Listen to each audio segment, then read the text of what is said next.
Alright, well that was smoother than last time, I think. Um, Not perfect, but pretty smooth.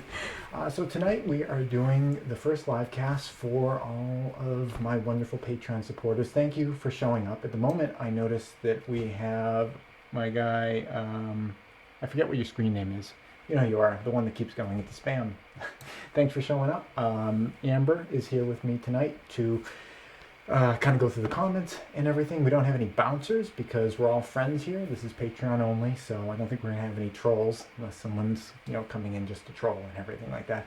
So I don't have any thank yous because it's thank you to everyone today. So what I wanted to do is just give you guys a little bit of an update on where things are in the project at the moment.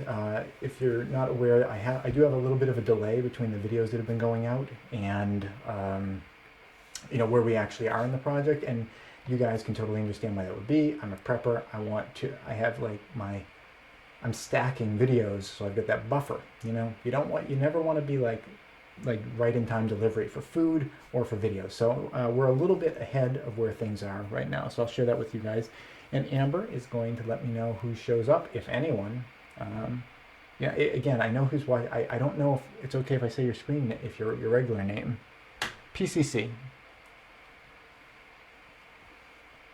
I don't want to out you because I forget whether or not your real name is secret. You can tell me over there. So anyone else other than PCC with us? I guess just PCC for now. Anyway, okay, so let's hop in.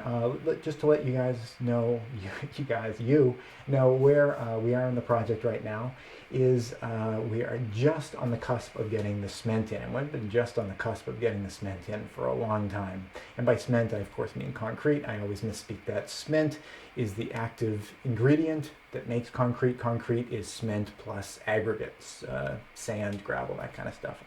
Forgive me if I keep calling it cement. It's just I grew up not around this stuff, and that's part of my everyday kind of language. So we're going to be getting our concrete in within days. The forms are either already there now or they're going to be getting put in tomorrow. We just had a bunch of snow come in tonight, so I don't know if that's cool. This is like an April snowstorm when I'm recording this, but that's the deal, and we just kind of roll with that. So we're going to be getting that in. We've gotten the site completely leveled, and we just have all that stuff. There's a few trees that are waiting to get nipped down, but other than that, what I've really been working on the homestead is kind of other stuff. I've been pushing to get the concrete in, and it's you've seen with the videos, it's been kind of slow, and there are more videos about that coming up. You're laughing, but you're not. PCC says you can call me whatever, just don't swear. Okay. Are there children present? Okay, well that's easy because just Ryan is a lot easier because your name's Ryan, so yeah, there you go. What I've been doing is on top of constantly being on top of the contractors, just hey, weather looks good, can we get going here? We've been doing that nonstop, but I've also been doing things on the side about trying to get rid of roadblocks that I know are going to be down the road. And that is stuff like trying to get my other contractors lined up. I've put in deposits with the plumber, and I've been working to try to do a site walk with the electrician. We're going to be dropping in a power pole. The way that it is around here is that when you are bringing in electrical power, the electrical utility will drop one pole in for free, and then every pole after that you have to pay for. Now my plan had been to take that free pole and then just do underground conduit all the way up to the house. I thought I had with the water too.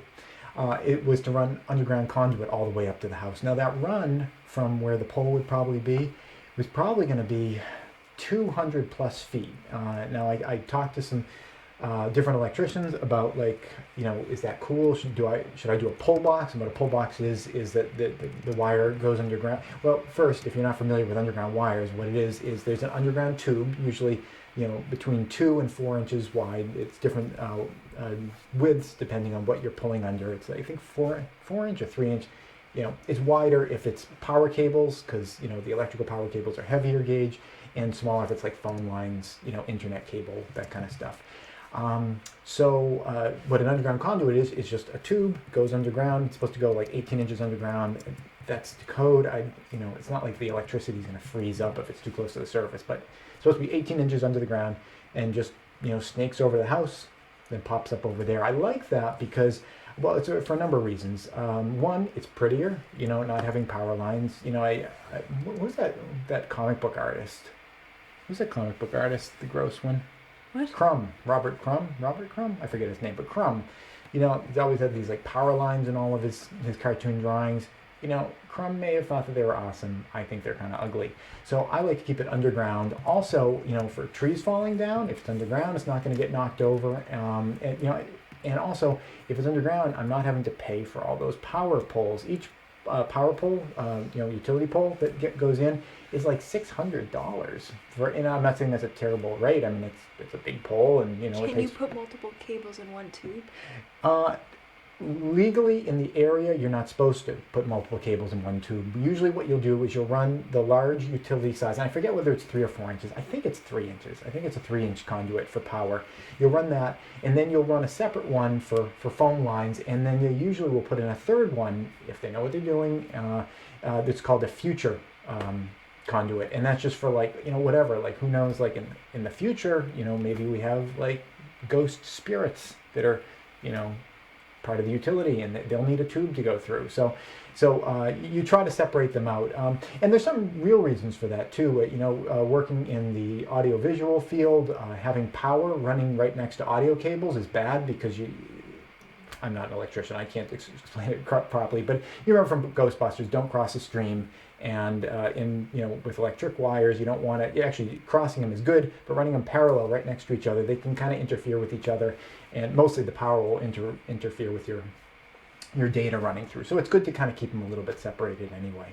You want to do that. So anyway, I was talking to the people about can you do a 200, 300 foot run? Do you need pull boxes where it goes under for a while and comes up, pull it into a pull box, and then it goes back down, kind of doing jumps, because that's a long distance. And they said, yeah, we can do that. That's totally normal. But the utility here, I found out by talking to them way in advance about all this stuff, the utility won't run primary electric power underground at all. And there is primary electric power and then secondary electric power. And I'll get back to that in a moment. What is it? Somebody's first time joining one of your live streams. Oh, who is it? Stephanie Ward. Welcome, Stephanie. I think I recognize your name, Stephanie, from comments and everything like that. Tell me if I'm correct on that, but welcome to the live stream. So it's Stephanie and Ryan right now. Awesome. And someone else, Brian Jenkins. Welcome, Brian. I was talking to the utility company. They said they cannot run primary. Primary is the higher voltage energy that goes over the lines, and then it goes into a transformer. And I'm not an electrician. I'm probably using all the wrong words. I might as well say it goes into a shellacked pig, and then gets dropped down to a lower voltage, and then that kind of goes out to the house. Now, the secondary they can run underground, but the primary in my area, not in everywhere, but in my area, they won't run it underground, which means that if I wanted to get electric power to my house, I was absolutely going to have to get at least a couple poles were going to be ugly, and I'd have to pay for. And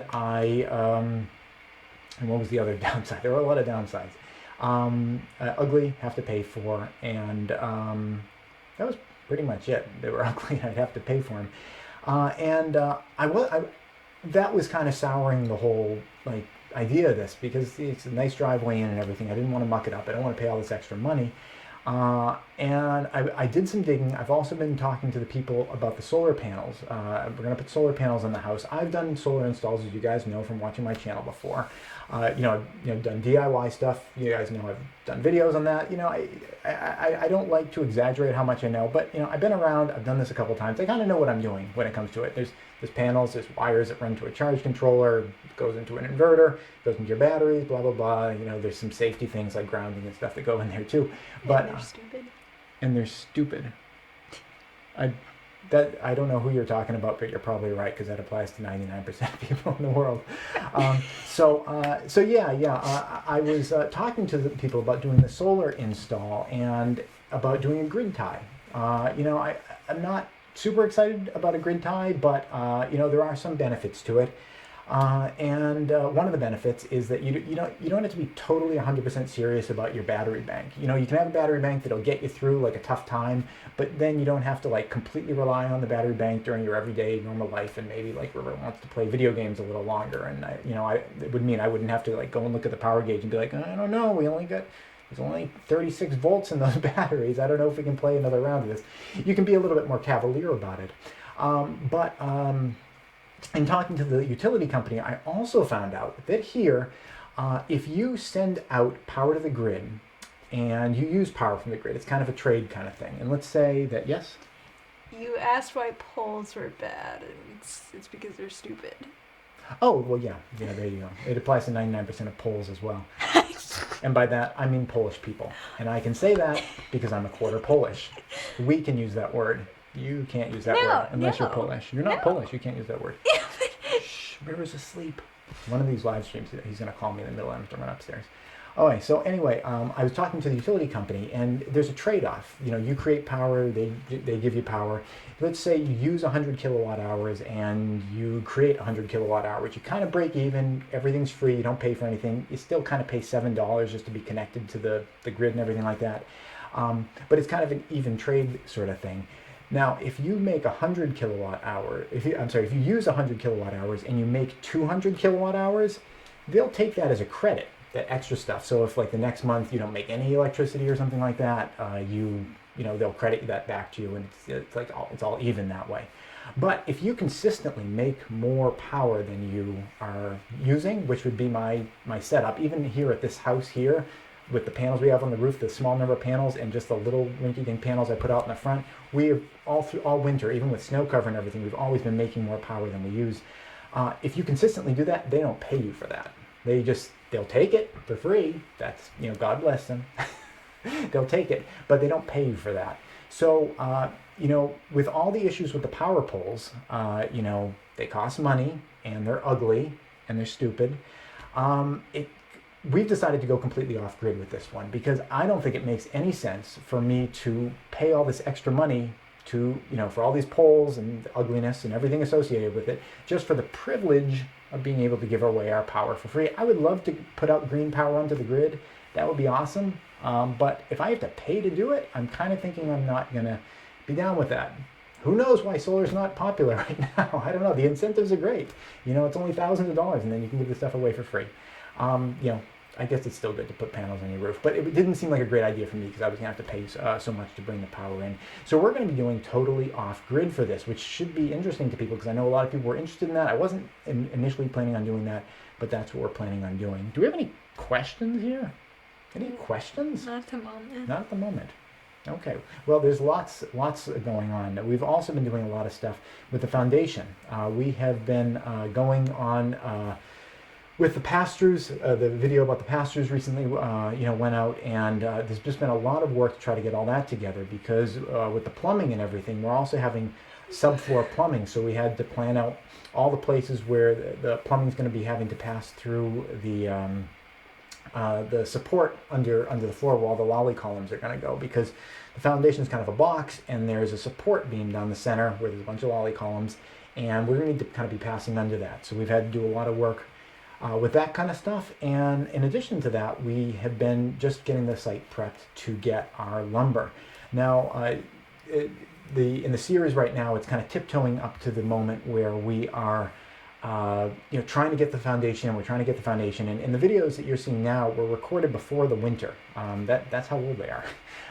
So we were rushing, trying to get the foundation in before the cold, because concrete doesn't like to cure in the cold. It doesn't work very well. People can put in accelerants and things like that, but I'm not a huge fan of those. I think that, I've heard that they're corrosive on the rebar in the structure, and maybe to some degree. I'm not sure how bad that is, but just generally the idea of putting crutches onto your foundation in order to kind of get it through the cold, it just doesn't sound appealing to me. So I really wanted to get it in before things got cold. We missed that, and we ended up just going solid into winter. We missed it by about 5 days, back in the winter, because the videos that you've seen, the contractors just they'd show up and then not be there for a couple days, and it just one day turns into 2, turns into 5, turns into 20, and sooner or later, we were in December and it just got too cold. We missed it by 5 days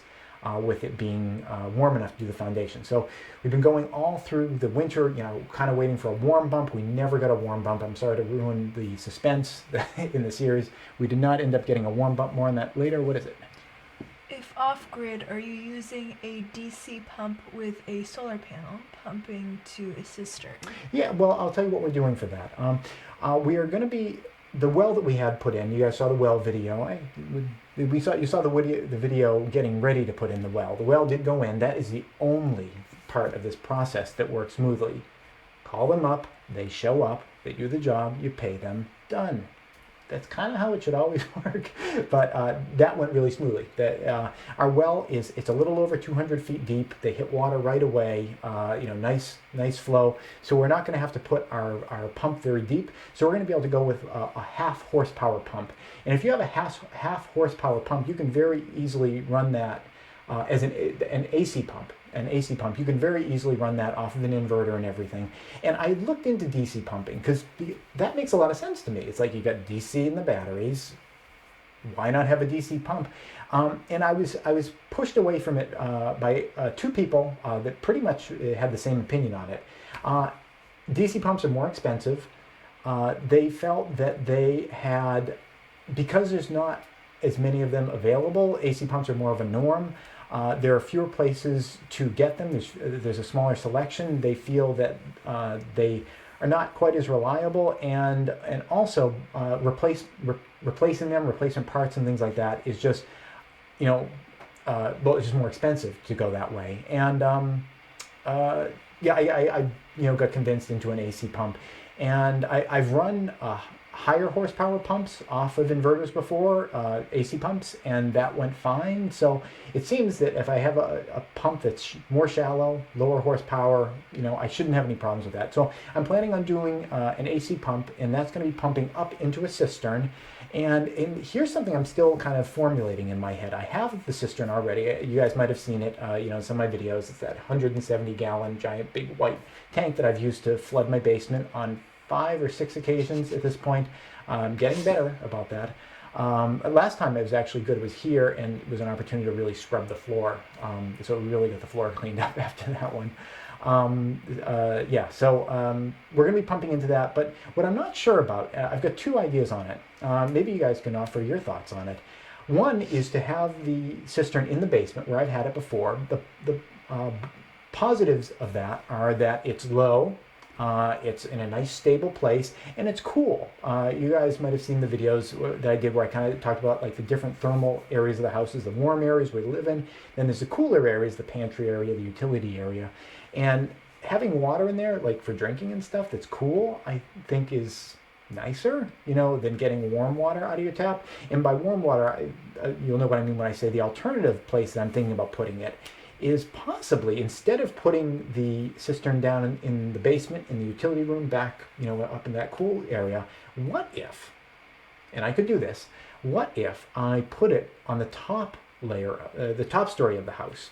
Up in one of the closets, there is room in a relatively large closet where I could put it, and it would sit just under the roof. It would tuck right in. And the cool thing about that is that you would not need a booster pump from it for it to flow, because just the gravity pressure from it being pumped or sitting up there, all the bathrooms are underneath it. So even like if your pressure pump broke or anything like that, you would have gravity that would be bringing that water down, and that's kind of cool. It's almost like having like an artesian well, like a self-flowing well, that you'd have to fill it up. But I've been kind of thinking about that. One of the downsides of that, though, other than the fact that it's like it would be warmer water, which I guess would be good for baths. But another downside is that that's some serious weight. Water is like 7 pounds a gallon or something like that, or 35. I forget. Gotta be weird. I don't know. It's on Google somewhere. It's heavy. Water is really heavy, and 170 gallons of water is dangerously heavy if it's over your head. So I would have to do a lot of extra bracing in the rooms underneath and make sure it's positioned over like a load-bearing wall and everything. Not impossible, but I may have to make allowances for that. are you not able to put a check valve in the cistern? I may not be thinking of a check valve, but it's a Yeah, device like the back of. I think you're talking about an overflow switch to make sure that it shuts off. I'm going to presume that you mean that. There's like a 20-second delay on this stuff. I don't know how to get rid of that. So if you've already responded, I'll know like 20 seconds from now. I think you mean an auto shut off kind of thing, so that like it'll fill up and then click, like in the back of a toilet. They have that. It's like a float switch. Yes, I could do that. I didn't bother doing it at the last Homestead because it was kind of like an experiment. I was just kind of trying it out, and it was also sort of like I would just fill that thing up like right in front of a storm. It wasn't like an everyday kind of thing.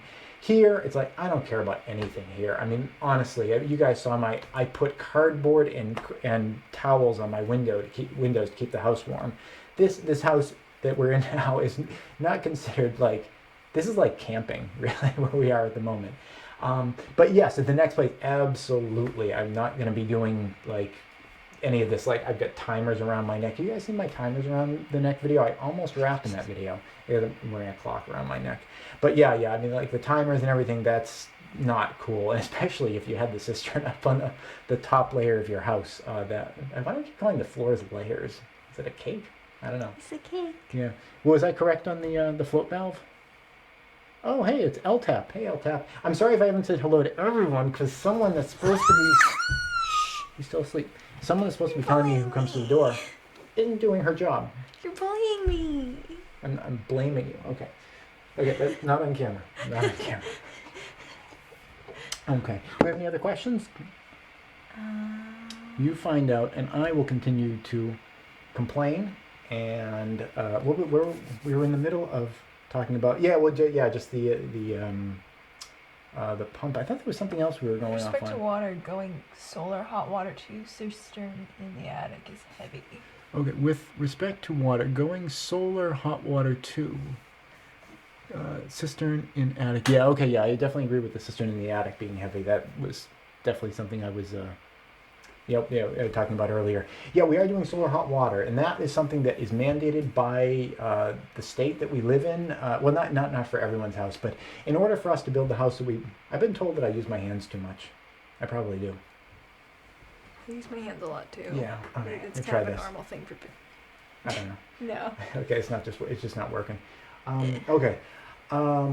Yeah, solar hot water. In order to do the house the way we wanted to, with just having a wood heat and like the sun, and that's kind of it.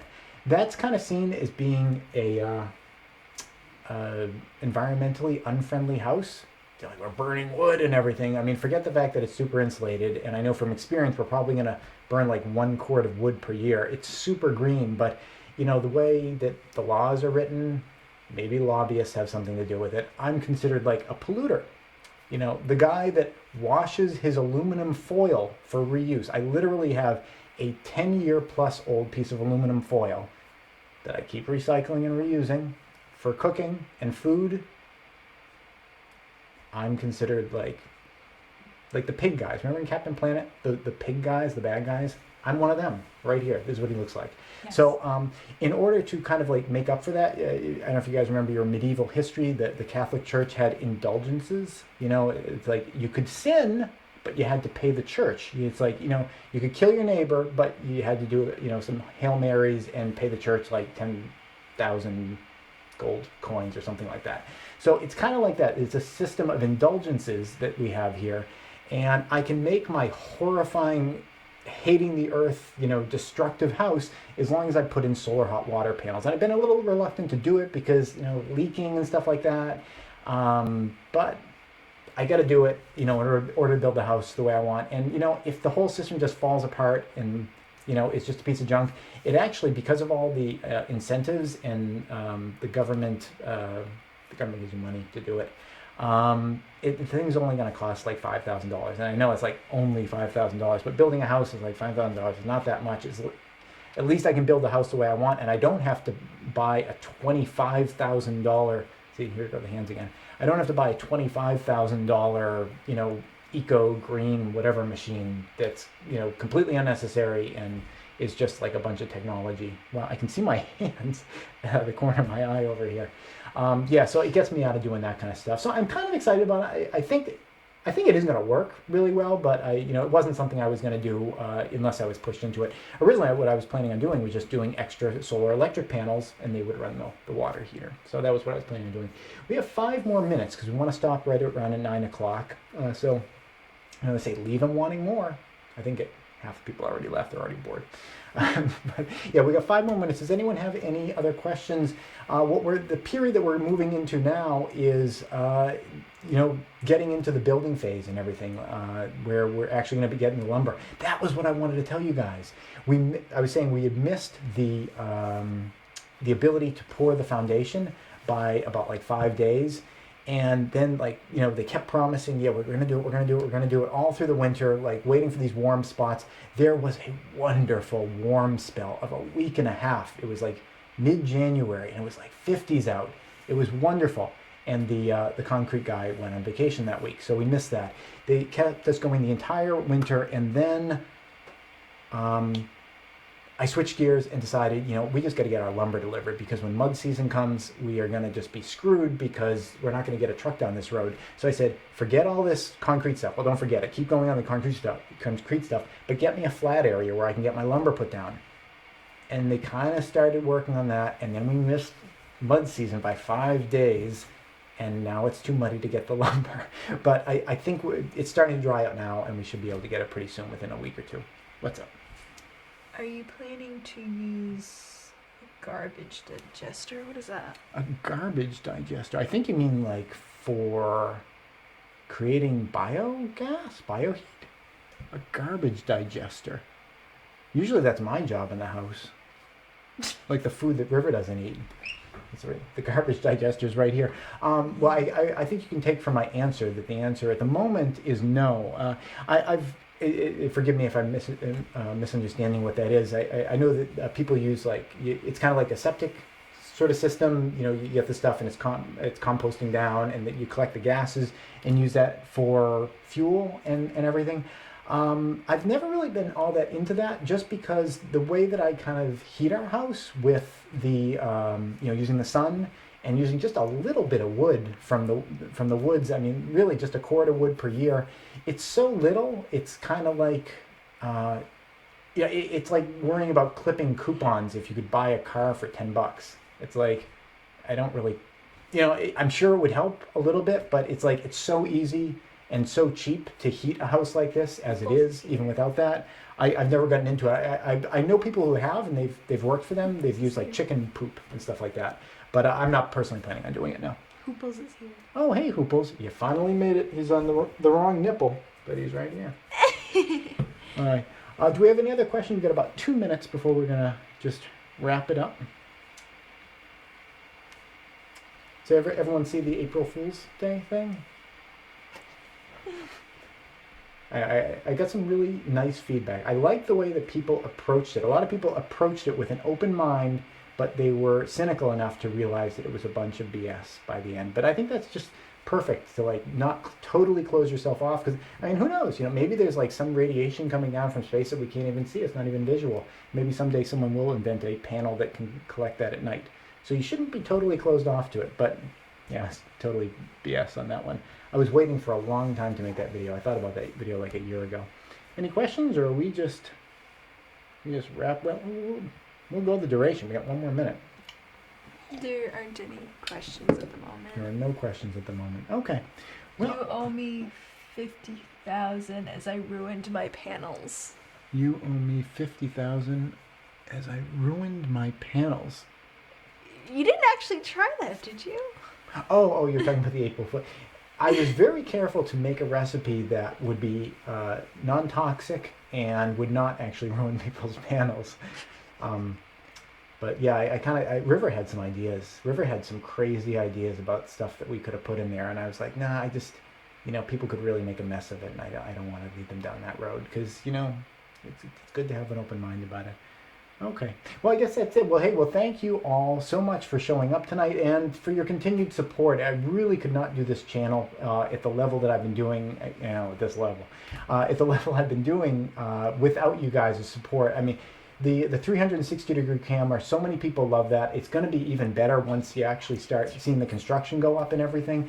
That I would not have that camera if it wasn't for you guys' support. It would not make sense for me to purchase that, if I wasn't able to legitimize it by you guys, stepping up to the plate and partnering with me to bring this to people.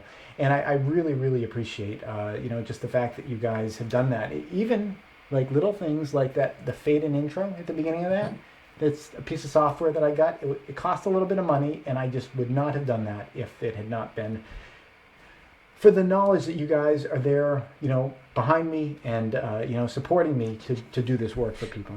Phil says that they'll keep backing your channel as long as you don't get rid of me. I understand that I'm just the eye candy here. Everyone's really here for Amber. But, yeah.